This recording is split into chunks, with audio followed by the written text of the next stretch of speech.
Israel తన అమ్మల పొదిలోని శక్తివంతమైన కాంతి ఖడ్గాని బయటకు తీసింది. అత్యంత అధునాతనమైన ఐరన్ బీమ్ లేజర్ రక్షణ వ్యవస్థను డ్రోన్లపై ప్రయోగించి ధ్వంసం చేసింది.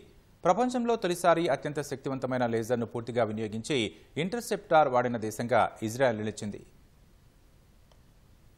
హమాస్ను అంతం చేయడమే లక్ష్యంగా యుద్ధం కొనసాగిస్తున్న ఇజ్రాయెల్ తన అమ్ముల పొదిలోని అధునాతన లేజర్ రక్షణ వ్యవస్థ ఐరన్ బీమ్ ను విజయవంతంగా పరీక్షించింది. డజన్ల కొద్దీ దూసుకొస్తున్న డ్రోన్లను లేజర్ కాంతి పుంజంతో ధ్వంసం చేసింది. ఆ సమయంలో ఐరన్ బీమ్ లో తక్కువ శక్తినే ఉపయోగించామని ఇజ్రాయెల్ రక్షణ శాఖ ప్రకటించింది. ప్రపంచంలో తొలిసారి అత్యంత శక్తివంతమైన లేజర్ ను పూర్తిగా వినియోగించి ఇంటర్సెప్టార్ వాడిన దేశంగా ఇజ్రాయెల్ నిలిచింది. ఐరన్ బీమ్ ను మరికొన్ని రోజుల్లో పూర్తి స్థాయిలో సైన్యానికి అందించనున్నట్లు వెల్లడించింది.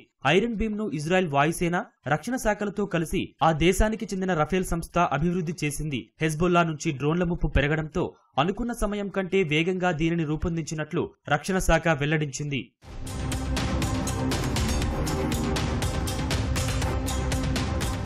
ఇజ్రాయెల్ లేజర్ ఆయుధాలను 3 శ్రేణుల్లో అభివృద్ధి చేసింది. ఐరన్ బీమ్ ఎం భారీ వాహనాలపై అమర్చే శక్తివంతమైన ఆయుధం. ఇది 50 కిలోవాట్ల శ్రేణి లేజర్తో ప్రత్యర్థి ఆయుధాలను కూల్చేస్తుంది.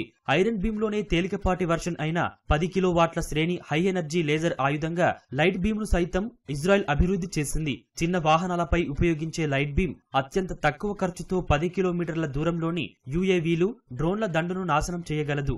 ఇక యుద్ధ నౌకలపై నుంచి వినియోగించేలా నావెల్ ఐరన్ బీమ్ ను కూడా అభివృద్ధి చేసింది. ఇది 100 కిలోవాట్ల హై ఎనర్జీ లేజర్ ను వాడి యుద్ధ నౌకలను రక్షిస్తుంది. యుద్ధ నౌకలపై ఉన్న రక్షణ వ్యవస్థలు పెద్ద సంఖ్యలో దూసుకొస్తున్న ముప్పుతో పోరాడుతున్నప్పుడు ఇది యాక్టివేట్ అయి శత్రు ఆయుధాలపై దాడి చేస్తుంది. ఇది కూడా తక్కువ ఖర్చుతోనే వందల మీటర్ల దూరంలోని లక్ష్యాలను కూల్చివేస్తుంది.